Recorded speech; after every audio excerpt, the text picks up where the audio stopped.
Baie welkom by Snipper 11, wat dan oor die sterrekonstellaties en openbaring, en hierdie is eintlik een van ons 5 sleutels wat ons gebruik in openbaring om hom vir ons te ontsluit. Hierdie gaan nie soveel oor betekenis as wat dit eintlik gaan oor onthou, retensie daarvan nie, en die eintlik 'n dieper dimensie te gee aan die prente nie, want deel van ons openbare prente reeks is dat ons werk met 22 hoofprente, wat julle ook in julle boeke sal hê en op die video sal sien, en een van hulle is byvoorbeeld hierdie ene, wat Openbaring 12, waar Michael en sy engele oorlog voer met die draak, en dan uit die hemel uitgooi, en die engel van hierdie openbare reeks is juist dat ons in prente dit wil wys, want het is, soos ons sê, altyd 'n spookhuis gewees, en ons wil hê dit moet 'n lighuis wees, en ons dink in prente, ons droom in prente, en daarom is ons so baie bly dat Pat Smit vir ons hierdie geteken het, en dit help ons, en ek hoop dit help jou ook om 'n visuele beeld te kry van hierdie wonderlike 5de evangelie. Maar, daar is ook prente wat baie ouer is, as wat sy geskille. In die tyd van Johannes, toe hy het gedoen het nie televisie gehad nie, hulle het wel sketse en goed gemaak, en soms prente geteken, maar hulle het die sterrehemel gehad, wat hulle na gekyk het, en hulle het hom baie beter geken as ons.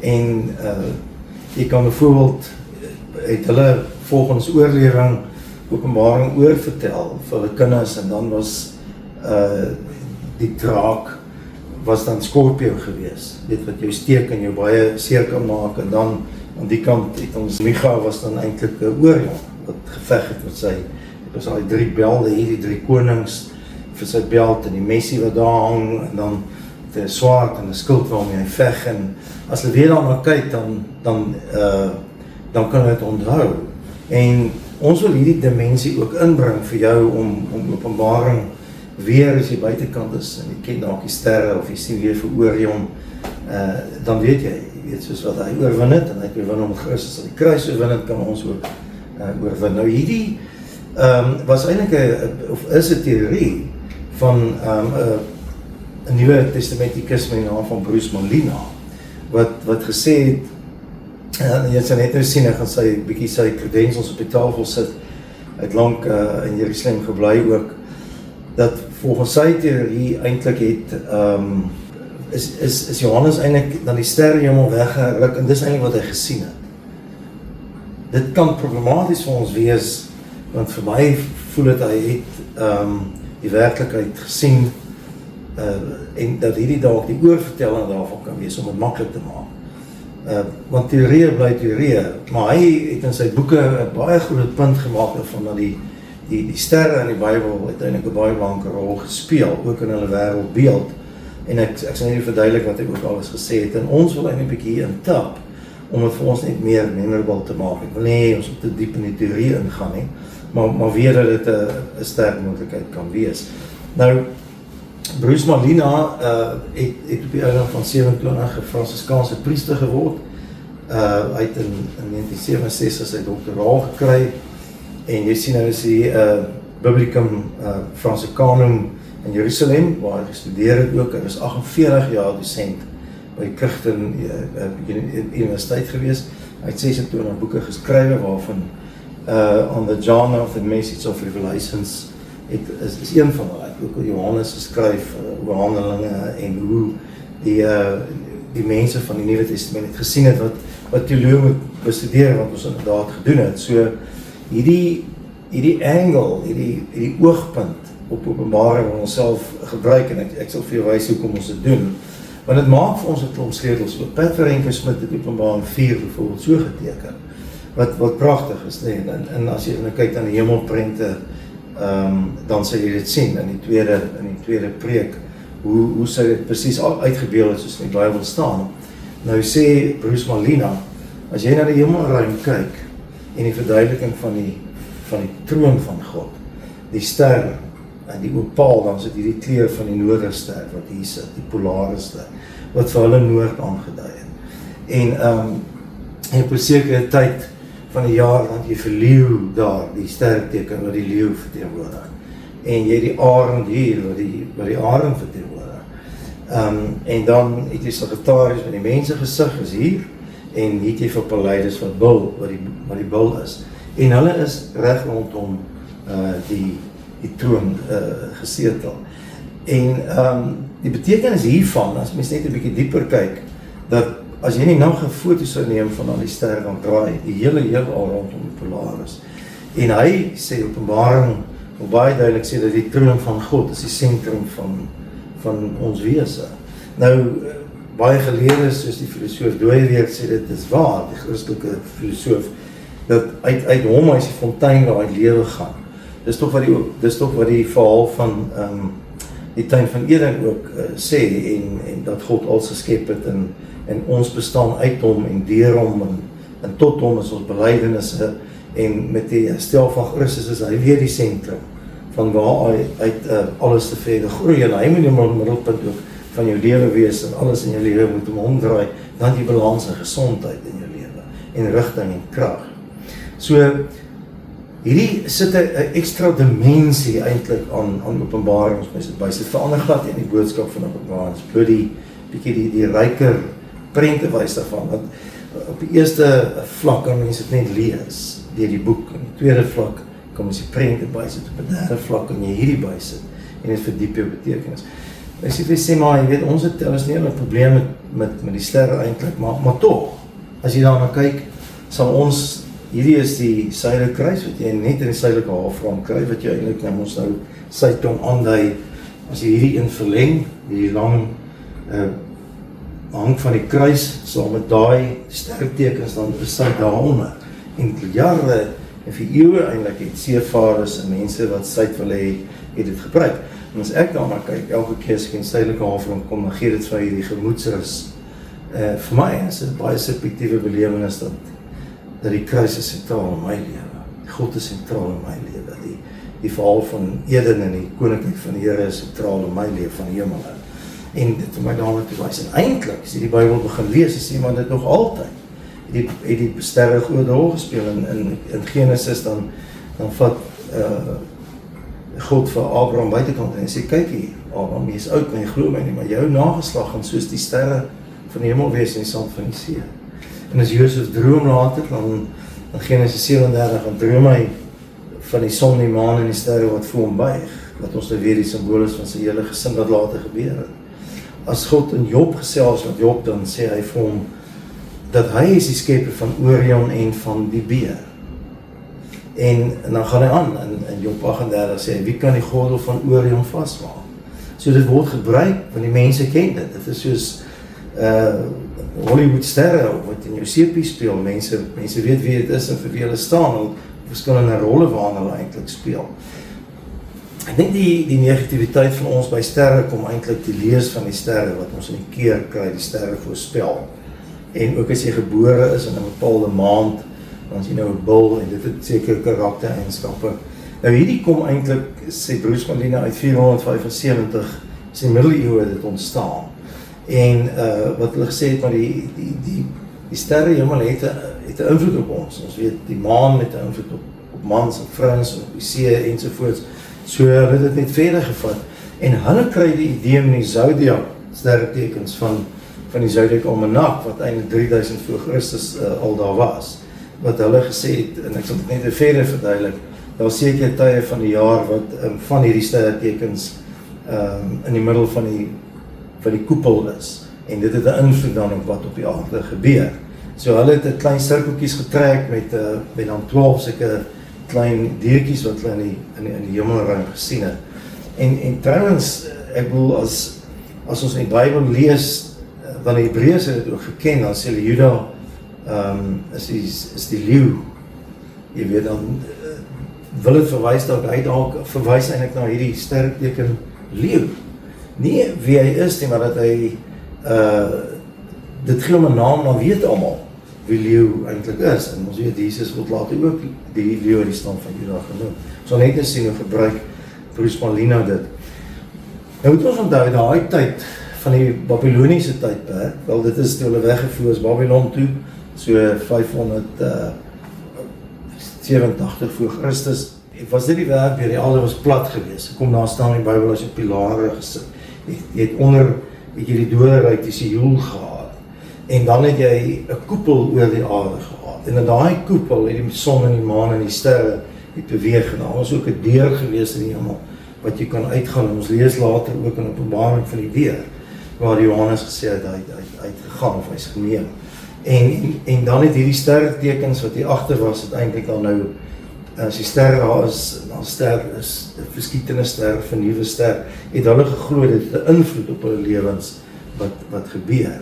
Nou as ons by die zodiac kom, dan sien ons uit hierdie 12 verskillende tekens, en dit is natuurlik maar die prente wat hulle in die hemelruim gesien het. Byvoorbeeld, hier's maagd, daar's leeu, daar's Sagittarius, hier's die visse, hier's 'n skorpio, Cancer ensovoorts. En hulle het altyd, as hy in die hoogtepunt is, dan gesê, maar dan hy 'n rol in te speel. En dis hoe om by die maande gaan sit het.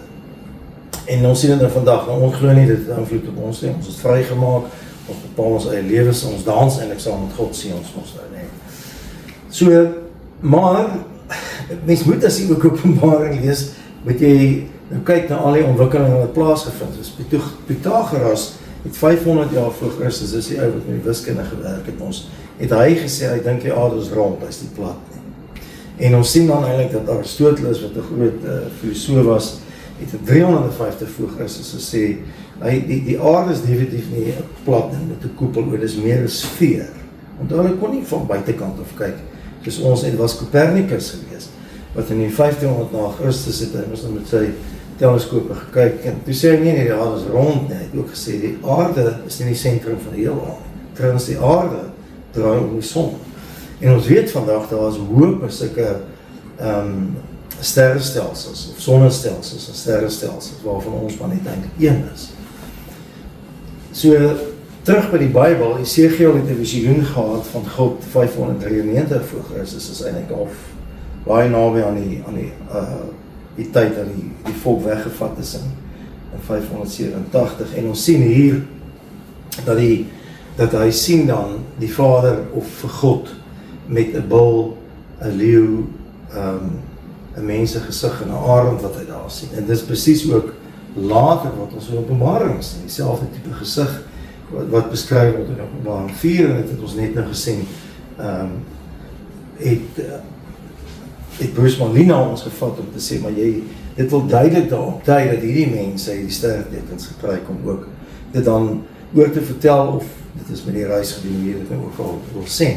En as dit kan verder gaan, dan baie interessant, dan sien ons vir Jesus is die leeu die stam van Juda, en die lam wat geslag is, met die 7 oë en die 7 horings, dat hy op sy koningskap, en dat hy ook op sy, dat die Heilige Gees in hom is, en dat hy God is, ensovoorts. En nou sien ons, as jy dit uitbeeld so, dan is leeu is eintlik leeu. En daai leeu wat ons net speel 'n ander rol nou, dis Christus. En dan Arius is die lam. En so help dit jou om te herinner, maar dit is wie Christus is, en hulle het dit gesien, en so en hulle kan ons oor vertel. En ek weet nie, as jy daar op die sterre kyk of so, dan kan jy ook help om dit te onthou. Dan lees ons in Openbaring 6 van die perde, wat hardloop, die 4 perde, en eintlik sien jy elke keer, dat hulle sê, uit die een lewende wese het geroep, gaan uit, en dan gaan daar 'n perd uit. En nou verduidelik hy verder eintlik, dat die eerste perd wat uitgaan is die wit perd. En dit is die sterrestelsel van leeu, Jupiter die wit perd, en dan gaan die wit perd uit, en julle kan gaan kyk wat die betekenis daarvan is. En dan saam met hom sê die volgende lewende wese, en dan sê hy, gaan uit, en dan is dit die rooi perd, wat oorlog maak. En natuurlik deel van die bulse sterrestelsel is Mars, en is rooi. En so sien ons dan ook die volgende wat sê, gaan uit, en is die swart perd, en dit is Jupiter, wat dan in die Sagittarius sit, wat eintlik dan 'n hongersnood aandui. En dan sien ons die valperd, wat uitgaan, sê die 4de lewende wesens, en dis arend, en hierdie is Venus wat aanval is, as hy uit hom uitgaan. So, dit help ons, en jy weet, as mens wil verruim, eintlik om beter te verstaan ook, hoe hy, jy weet, die boek aan mekaar gesit is, om hy dieper dimensie vir mense te verduidelik. So ek sê, dit is net nog 'n dimensie 'n vlak van verstaan eintlik. Ons lees in Openbaring 7 van die, eintlik 6 vers 9, Openbaring 6 vers 9 lees ons van die martelaar wat onder die altaar is, en dan vra hulle hoe lang gaan dit nog vat, voordat God ontwreek op hierdie mense, weet wat hulle veroordeel, en so onderdrukkend, en sy ere stel. En as jy in die hemelruim kyk, dan sien jy daar is 'n groot altaar, en dis onder waar ons staan, en die wit, mense met 'n wit klere aan is dan eintlik die melkweg wat hier onder die altaar deurloop. En as ons dan gaan na Openbaring 12 toe, dan sien ons daar is 'n nuwe teken wat verskyn, en dis die vrou met haar kleed en die maan onder haar voete, en die kroon met 12 sterre op haar kop, en sy is natuurlik die kerk van die Ou Testament, en sy swanger met kraanpyn, en ons weet dis Christus. En dan sien ons, dan is daar nog 'n teken wat in die hemelruim verskyn, staan daar. 'n vuurrooi draak, en hy het die vrou en die kind verslind, en hy het ook 7 krone, want hy is eintlik die valse koning van die mense, en het kan ook dalk dui as jy nou die tyd gaan na koning Herodes, wat ook sy tempel gebou het, en op die einde koning gewees het ten koste van Christus. En as jy dan gaan kyk in die sterrehemel, is dit Virgo die maag, en Scorpio is dan die ou draak, die duiwel van ouds, en ons het hom hier by ons in die Arabiese woestyn afgeneem, Scorpio in die nag, as jy 'n fluoresent lig op hom gooi, dan lyk hy so gevaarlik, sy steek, heavy seer. En dan sien ons op Openbaring 13, maar hy het hulp, die dier uit die see, en die dier uit die land, en ons weet die Satan. Openbaring sê ook, dit is die ou slang van ouds, hy trek haar lyn saam, en dan sê hy, hierdie dier uit die see, wil die gelowiges verlei en wegkeer van hulle geloof af, en mense is verwonderd oor hom, en ons weet dit kan 'n celebrities wees, of sangers ensovoorts, en dan aan hierdie kant vandag sien ons, die dier uit die aarde is die 666, dit is vandag, en daai het ook die bose wat gesetel is in ekonomiese, of in politieke en ekonomiese strukture, wat in Christene verarm, en weer in sy sterre toe gaan, die dier uit die see is Zetus. Ons ken ons kinders as Sarel-see-monster. Hier is Zetus. En dan die dier uit die land is Lupus, die wolf.